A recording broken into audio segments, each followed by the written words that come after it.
आप सभी को नमस्ते। दोस्तों, आज का वीडियो का टॉपिक है how to stop comparing and start living. कैसे मतलब जीवन जीने की कौन सा कला हम अपनाएं जिससे कि हम जीवन में जो कंपैरिजन से जो हम तकलीफ में आते हैं उससे हम बाहर निकल पाएं। दोस्तों, जैसा आप सभी लोग जानते हैं कि कंपैरिजन जो है हमारे पीस ऑफ माइंड को चोरी कर लेता है। कहीं ना कहीं हम हमारे शरीर जीवन से पीस और खुशी को चुरा लेता है। माइंडफुलनेस जो है हम हमारा वो जो पीस है उसको वापस लाने में हमारी मदद करता है। क्या आपने कभी महसूस किया है कि हम जब भी किसी का सक्सेस या किसी की सफलता सोशल मीडिया में देखते हैं तो हम अच्छा नहीं महसूस करते हैं, क्योंकि हमें ना कंपैरिजन की आदत पड़ गई है। Why do we compare? हम अपने जो जर्नी है उसको हम दूसरे के साथ कंपेयर करते ही क्यों हैं? और जब हम कंपेयर करते हैं तो करने के बाद जो है उससे हम परेशानी में आ जाते हैं। तो क्या है कि देखिए, पहली बात तो है कि कंपैरिजन जो एक नेचुरल है, क्योंकि हमारा जो दिमाग है वो हमेशा कुछ न कुछ काम करता रहता है, जिसको हम साइकोलॉजी में मंकी माइंड भी कहते हैं। कि माइंड जो है कंस्टेंटली मेजर करता रहता है, मापते रहता है और जजमेंट करता रहता है, जज करता रहता है क्या हो रहा है नहीं हो रहा है। और ये लेकिन जब ये कंपैरिजन सोशल कंपैरिजन हो जाती है कि दुनिया में क्या हो रहा है, हमारे इर्द गिर्द क्या हो रहा है, तो इसमें जो है हमारे जीवन में तनाव बढ़ती है, जेलसी बढ़ती है, जलन की भावना बढ़ती है और अपने अंदर सेल्फ डाउट की भावना आती है। That I am not good enough, I am not smart enough, मेरे में ही कोई कमी है। और इससे क्या होता है, हमारा अटेंशन जो है वो दूसरे के जीवन की तरफ ज्यादा हो जाता है, instead of focusing on our own life या हमारा ओन ग्रोथ।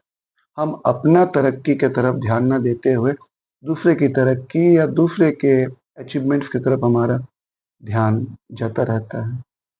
तुलना तब तक छोटी लगती है जब तक हम अपनी वैल्यू दूसरों के हिसाब से नापते हैं। जब तक हम अपने जो सक्सेस है, अपनी सफलता को अपने हिसाब से मापते हैं तो ठीक है, लेकिन जैसे ही हम दूसरे के हिसाब से दूसरे के अचीवमेंट के साथ अपनी तुलना करते हैं, अपनी वैल्यू को मापते हैं, तभी हमें तकलीफ आने लगती है। तो माइंडफुलनेस में हम क्या कर सकते हैं? माइंडफुलनेस अप्रोच क्या हो सकता है? इस तनाव की जो बीमारी है, जो कि कंपैरिजन से आता है, तुलना से आता है, तो उसके लिए माइंडफुली क्या कर सकते हैं? तो देखिए, माइंडफुलनेस क्या करता है, हमें थॉट ऑब्जर्व करना सिखाता है। माइंडफुलनेस हमें बताता है कि भाई कैसे जो है दूसरे के साथ कंपेयर जो है ना करें, और जो है डायरेक्टली हम उसको मतलब विदाउट जजमेंट हम सिर्फ ऑब्जर्व करते रहें। देखिए, उसके लिए जो है जब भी हमारे दिमाग में कोई कंपैरिजन के थॉट्स आ रहे हैं, कोई विचार आ रहे हैं, तो अपने आप को आप दोहराएं कि ये मेरा कंपेयरिंग थॉट है। जैसे पिछले वीडियो में हमने बताया था, जब भी आपके मन में कोई जेलसी की थॉट आती है तो जेलस फील करने के बजाय आप अपने दिमाग में एक चीज को मन ही मन रिपीट करें, ये जेलसी की थॉट मेरे मन में आ रही है, तो आप जेलस फील नहीं करेंगे। सिमिलरली हियर, आप जस्ट दिमाग में एक विचार लाएं कि ये तो एक कंपैरिजन की थॉट है, आई एम नॉट कंपेयरिंग। एक पॉज करें और इस चीज को दिमाग में एक्नॉलेज करें कि यस, एक थॉट है, ठीक है, मैं कंपेयर नहीं कर रहा हूँ। दूसरी बात है कि ग्रेटिट्यूड प्रैक्टिस करें। ग्रेटिट्यूड प्रैक्टिस का मतलब है कि नॉर्मली क्या, जब भी हम कंपैरिजन में आते हैं तो हम ना अपने आप को दूसरे से इनफीरियर किसी न किसी रूप में महसूस करते हैं। तो जैसे आपके अंदर ऐसी कोई हीन मानसिकता आती है, यू फील लो, तो कम से कम आप अपने आप को ग्रेटफुल अपने आप को बताएं, या फिर ईश्वर को या नेचर को, जिसको भी आप मानते हो, उसको आप ये बताएं कि यस, मेरे पास कुछ तो है जिसके लिए मैं ग्रेटफुल हूँ। एटलीस्ट मैं जिंदा हूँ, मैं सांस ले पा रहा हूँ। मेरे उम्र के कई सारे लोग डेथ कर चुके हैं, कई लोग पागल हो चुके हैं, कई लोग लाइलाज बीमारी से ग्रसित हैं। हो सकता है आपके पास नौकरी-चाकरी है, किसी के पास वो भी नहीं है। ऐसे 2 से 3 चीज़ आप अपने दिमाग में लाएँ और अपने अंदर ग्रैटिट्यूड की भावना लाएँ, ग्रेटफुलनेस की फीलिंग लाएँ, कंपैशन की भावना लाएँ। तीसरा पॉइंट है कि आप ना सोशल मीडिया का इस्तेमाल थोड़ा-सा सोच समझ के करें। क्योंकि क्या होता है जब आप अनलिमिटेड हम सोशल मीडिया इस्तेमाल करते हैं, तो क्या है कि आपको हमेशा ये डोपामाइन देने के साथ-साथ जो है आपको ट्रिगर करता है कि देखो फलाँ के पास ये चीज़ है, फलाँ की फैमिली बहुत अच्छी है, फलाँ का बड़ा गाड़ी है, फलाँ की अच्छी नौकरी है, फलाँ के इतने सारे फॉलोअर्स हैं, फलाँ के चाहने वाले इतने हैं।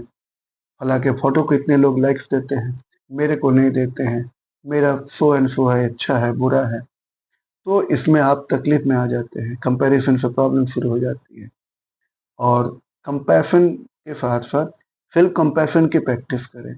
हमेशा अपने आप को रिमाइंड करें, मन ही मन अपने आप को दोहराएँ कि भई सबका जर्नी जो है डिफरेंट है, ये उसकी जर्नी है, मेरी जर्नी अलग है। कई मायनों में डेफ़िनिटली उसकी जर्नी मेरे से शायद अच्छी है, लेकिन कई ऐसे चीज़ हैं, जिस मामले में मैं बेहतर हूँ और मेरी जर्नी उससे बेहतर है एंड आई एम इनफ। जो भी है, जैसा भी है, मेरे साथ जो कुछ भी हुआ है या हो रहा है, मेरे शरीर में, मेरे जो भी अचीवमेंट्स मटेरियल अचीवमेंट्स में, I am enough, it's okay. इस नाते जो है, अपने आप को सेल्फ कंपैशन की भावना अपने अंदर लाएँ। फिर है कि फोकस ऑन ग्रोथ। आप अपने आप को कैसे बेटर महसूस कर सकते हैं, कैसे अपना ग्रोथ का पा सकते हैं। कोई क्रिएटिव हॉबी क्रिएट करें या फिर कुछ भी ऐसा कोई भी आप कार्य कर रहे हों, चाहे वो कोई जॉब हो, बिज़नेस हो, स्टडी हो, खेल-कूद हो, जिस भी काम में आप कर रहे हैं, कुछ भी आप काम कर रहे हैं, मे बी योर हॉबीज़, उस पे आप थोड़ा पैशन को डालें और इस पे आप इन्वॉल्व हो जाएँ, थोड़ा फ़ोकस करें कि भई क्या मैं am I better than yesterday? क्या मैं कल से आज बेहतर हूँ? तो ये जो है, ये कंपैरिज़न जो है आपको मैटर करता है, ये कंपैरिज़न आपके लिए अच्छा है। इससे जो है आपकी ग्रोथ आएगी और आप जो है, ये जो कंपैरिज़न का जो प्रॉब्लम है, जो आपको हमेशा तकलीफ़ में लाता है, इससे आप बाहर निकल सकते हैं। देखिए, मैं अपने जीवन के अनुभव से बता सकता हूँ, क्योंकि कंपैरिज़न एक बहुत बड़ा बीमारी है और एक ऐसी दीमक है, जो अंदर ही अंदर इंसान को खाया जाता है। जैसा आप सभी जानते हैं, मैं पहले फ़ौज में था। जस्ट 24 साल की उम्र में इससे पहले जब मैं फ़ौज में गया, तो बॉडी-शॉडी बनाता था, जिम थे, डेली 1 आवर जिम करता था, उसके बा जिम से बाहर निकलो, एग्स खाओ, ल फिर जो है केले-वेले खाओ। लेकिन जब मैं ट्रेनिंग खत्म हुई, ड्यूटी में गया, मैं जंगी जहाज के बेड़े में गया, उसके बाद मेरा एक्सीडेंट हो जाता है 24 साल की उम्र में। मेरे हाथ 2 टुकड़ा हो जाता है, मेरा कमर टूट जाता है।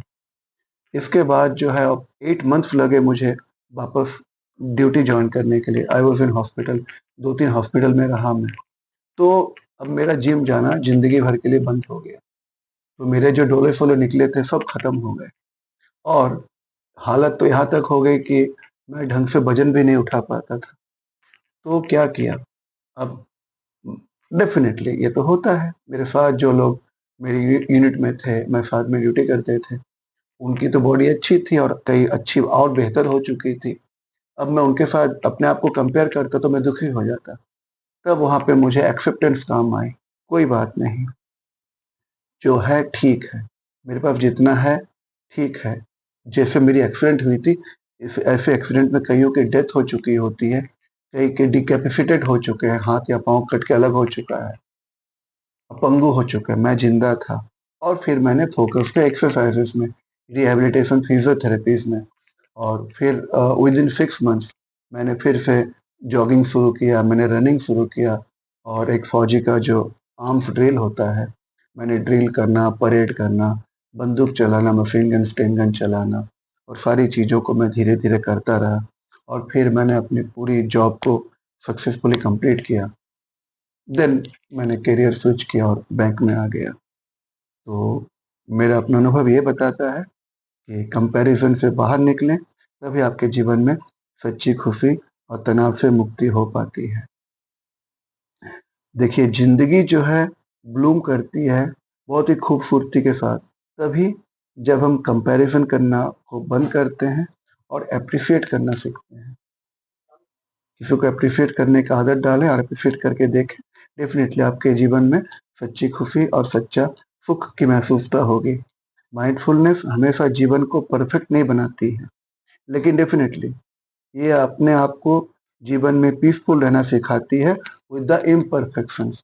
हमारे जीवन में जो भी इम्परफेक्शंस हैं, जो भी कमियां हैं, कमजोरियां हैं, उनके साथ हमें उनको मानते हुए, उनको एक्सेप्ट करते हुए हमारे जीवन में सुकून लाता है। तो दोस्तों, यही है हैप्पीनेस बाय माइंडफुलनेस।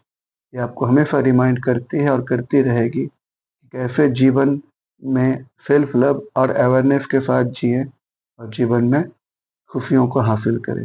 अगर आपको मेरा टॉपिक अच्छा लगा हो तो काइंडली मेरे चैनल को लाइक करें और सब्सक्राइब करें। नमस्ते।